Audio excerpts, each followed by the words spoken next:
Hey, everybody, this is Stephen Jeffries from Fright, and you're listening to Without Your Head. Welcome to the Station of Decapitation Without Your Head. I am Nasty Neil. And this is Annabelle Lecter. Yes, and we're joined tonight by Chris Sarandon. How are you doing? Fine, thanks. How about you guys? Doing well. Fantastic. Yeah, we'll let everybody know coming up October 3rd through the 5th, it's going to be the biggest ever Fright Night reunion, and you'll be part of that, at Mad Monster Party, Shadow over Seattle. What is it about Fright Night that makes it stand out amongst other vampire films? Oh, golly. I could go on and on. I think that it's the combination, just maybe shortly and succinctly, I think it's the combination of the fact that it's a wonderful homage to the genre, first of all, to the vampire genre. The director, writer, Tom Holland, felt very strongly that the genre had gotten to the point where it kind of had played out. People were starting to do films, this is back in the 80s, that were 70s, that were parodies of the vampire genre, that nobody was really taking it seriously anymore. And he wanted something that did take the genre seriously, but also turned it on its ear a little bit and had some fun with it without making fun of it. Mm-hmm. And I think he was largely successful. He wrote a really, really good, very tight script. And he cast it well, if I do say so, and I'm not just speaking about myself, but also all the other actors in the movie. I think it's cast wonderfully, mm-hmm. and it's a ride. Yeah. It's funny and it's smart and it's also scary, and you don't get that combination that often. Mm-hmm. That part about flipping the genre on its ear, do you think that's kind of ahead of its time? You know, it's like referencing vampire films within a vampire film. Oh, absolutely, way ahead of its time. But that's a really sort of wonderful device that allows you to say, okay, we're going to play with this a little bit, but we're not going to, as I said, make fun of it. Mm-hmm. You said the great cast of obviously Roddy McDowall's in it. And what was it like working with him? And, do you think that was kind of brave of him to kind of play that character? Because he's like, not only is he a coward, but it's also kind of making fun of the older films that maybe he would have been part of. Right. Well, Roddy was always gamed to do just about anything if it was well done. And I think he, as we all did, put our faith in Tom Holland that he was going to make a really interesting, terrific movie. I think that it's easy to say, oh, well, why would somebody with Roddy's history do something like that? But I had the same kind of reaction when I read the script. And I read the script, I said, this is going to be a great movie. Mm-hmm. Because the script was really wonderful. Just the first time I read through it and I went, boy, this is really good. And then I met with Tom, and Tom described literally the entire movie to me, frame by frame. And I thought, well, what could go wrong? Let's do it. And I have a feeling that Roddy's reaction was the same, that he thought the script was really great. It allowed him to kind of play with his on-screen persona a little bit, and at the same time take it seriously. And the end product, I think, was reflective of that. Mm-hmm. What is it about vampire film monster stories that you think really appeals to people, young and old, that keeps that alive? Well, I mean, I'm not a scholar or an academic. I don't study this stuff, but to me, it makes sense that when people go to see movies about characters that are all powerful, that are stronger than we are, that also who can live forever, if they choose to, there's a kind of fulfillment of a wish that we all have, that we might be that powerful and that immortal, and at the same time, it's the love we have for villains, we always like to see, there's a sort of, I think, not so secret need in all of us to watch somebody doing bad things, and as long as they do them stylishly and wonderfully and with great panache, then we accept them and we kind of revel in what they do because it's outside of society's norms, the way we have to live every day. You can't walk around biting people and killing them and throwing people around, but you can live that vicariously through the movies. Mm-hmm. What was the deal with the fruit? When we were all encouraged to research our characters and come up with character biographies, and so I was doing some research on vampire bats and came across the information that 90-some% of the world's bats are not vampire bats; they are fruit bats. So I thought, well, wouldn't it be interesting if Jerry had somewhere in his genealogy a fruit bat flying around? And so I brought up the idea to Tom, who loved it, and we worked it in. Yeah, I've never seen that in another vampire film or any kind of film. It really is just a little quirk that really adds a lot to it. Yeah, we had a lot of fun with it, and as is the case with really talented collaborators like Tom, he not only liked the idea, but he worked it in and used it in a couple of places to great effect. Yeah. The scene where Charlie's hiding in the bushes and Jerry's standing there eating an apple, and he senses that Charlie's there, and he takes a bite out of the apple, and what seems to be a normal bite, and the apple rolls up to the voice hiding in the weeds, and the bite is enormous, and it's a terrifying moment. Mm-hmm. And Tom used it to great effect. Yeah. Have you found that in other films that if you write or think of your own backstory for the character, that it really helps your performance? Well, it definitely helps performances. Actors do this all the time. It's not. Mm-hmm. This isn't unusual to me. This is not a trick, but this is a method of research that actors use all the time. It gives you a sense of having a history, which we all have. Everybody has a personal history, and there's no reason why characters in film shouldn't have personal histories as well as characters in TV and on the stage. It just, even if it's not material that you actually see revealed in any way on screen, it helps the performance. It always does. It just makes it richer. Mm-hmm. What has been the most difficult experience of that? Because surely there have been characters who have been fascinating, but maybe out of your comfort zone as far as personality stretch. Yeah, that's always the case. But what you always are trying to do is not necessarily want the audience to sympathize with the character, but you do want them to understand it. I've played a rapist in a movie called Lipstick.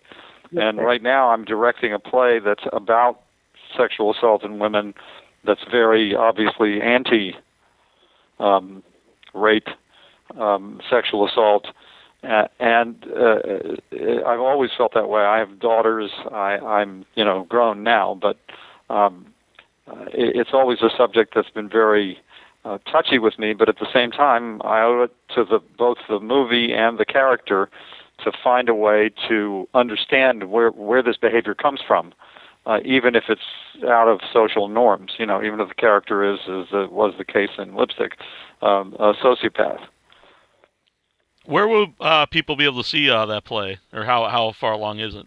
The play it's called Not Someone Like Me, and it is now starting to be performed at colleges. I just came back from West Virginia University, which is my alma mater, and I directed a reading of it there over a period of 3 days. We did 3 readings at a small theater at WVU. And as a result of the readings there, the state women's prison system is interested in doing it. We're going to try to revive it there. We're doing it at the place called the New York Theater Workshop in February and March on a number of Monday evenings with celebrity actresses reading the women's parts. There are 5 monologues in this piece. these women sitting around talking to each other and telling each other their stories. The shows are going to be for the benefit of the various rape crisis organizations. There's one called RAIN. There's one called Faces and Voices. We're going to try to hook these benefits up, if we can, all over the country. So it's something that's just really starting to get going. Very cool. In the scene where you seduce Amy in the club, were you aware of what music would be playing in the background when you're filming that, or is that something Actually, it's been so long. I honestly don't remember if we actually had the track of Brad Fiddel's music or whether it was just a click track. My recollection was there was music. I don't know if it was the actual music that was used in the soundtrack or not. Mm-hmm. When you see the movie for the first time, what did you think of the score itself, and how do you think that added to the movie? Oh, I thought the Brad score was really great. To me, it was just so perfect. And also the incidental music, some of the band music that was used, some of the tracks of songs that were already in existence that were used was terrific as well. I think it's a terrific score. Mm-hmm. Definitely.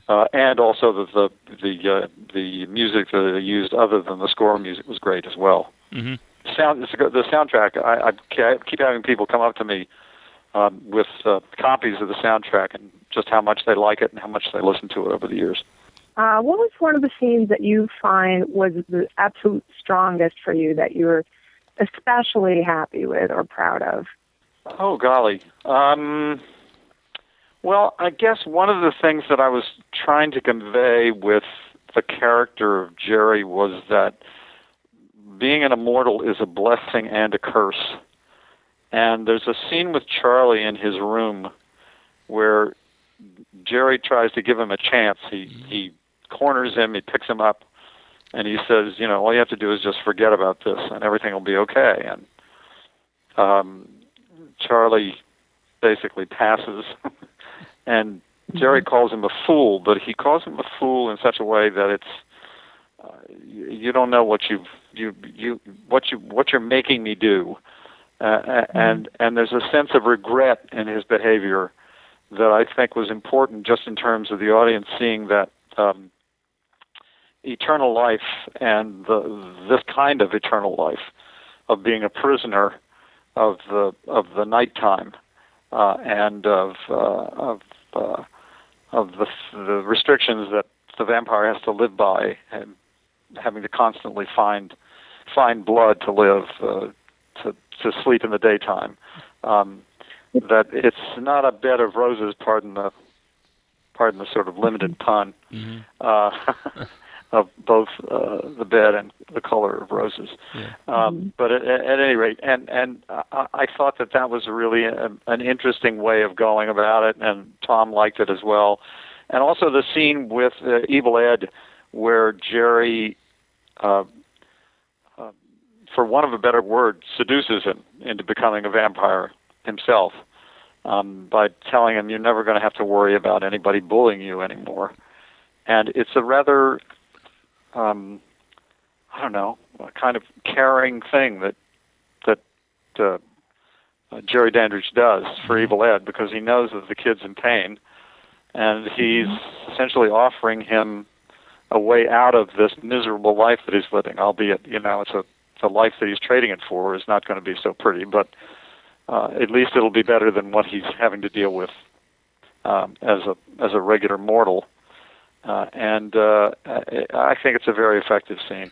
Yeah, I've always thought that's a very powerful scene, and in my opinion, it kind of works in two ways. It could be, just like you said, he's trying to help him, and it's also he's trying to trick him into this eternal curse. So. Oh, of course. Yeah. I mean, that's the MO of the vampire. You're trying to make it seem attractive when he knows what it's really like. Yeah. I just want to ask you a couple questions here. Go on, Annabelle, sorry. I was just going to go off of that and say, do you think that part of this film's appeal is that even if people don't recognize that Jerry is almost a tragic character the way you're describing him, that maybe there's something that makes this film have a little more depth than some of the other genre films with similar vampire stories? Yeah, I think so. I mean, if you if you realize that the Anne Rice stories were later, and she deals with this in a more complete way because it was in novel form where you can really sort of expound on that theme. But she does it. They did it in the what was the first Anne Rice Interview with the Vampire? Interview with the Vampire, right. Mm-hmm. Where there's that sense of, I'm the vampire is a character who sees from hundreds of years' perspective just what a difficult life they have to live, and it's something that we kind of dealt with perhaps on a less sort of expansive way than the Anne Rice novels do. But we were, I think, as I recall, before the Anne Rice novels. If not, then I'm wrong. I just want to ask you a couple questions here that a fan submitted. Goat Boy wants to know, was it fun being killed by Dandridge in the remake?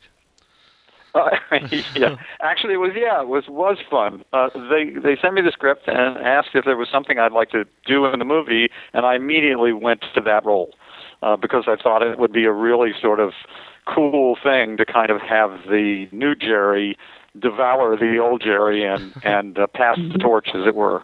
So that's the reason I actually did the role. And then being on the set was great because Colin Farrell was a huge fan of the movie, of the original Fright Night when he was younger. He told me that he'd watched it 50 times when he was a kid. And so there was a real sense of their wanting to do right by the story. And Craig Gillespie, I think, felt the same way. They loved the original and were trying to be as not necessarily faithful to it, but faithful to the not trying to redo the movie, but trying to be faithful to the spirit of the original. Mm-hmm. I really liked the remake, actually. Yeah, I thought it was really well done. Mm-hmm. I just want to ask one more here. Andrew wants to know, did you have any interaction with Andre the Giant while filming The Princess Bride? I didn't have any scenes with Andre, but we were all together on location up in the Midlands of England, up in Sheffield, the town of Sheffield. So we were all in the same hotel, so I saw Andre every day. I didn't have any scenes with him, as I said, but I spent time with him socially, and he was just a lovely, lovely human being, a great guy. Yeah, that's very cool.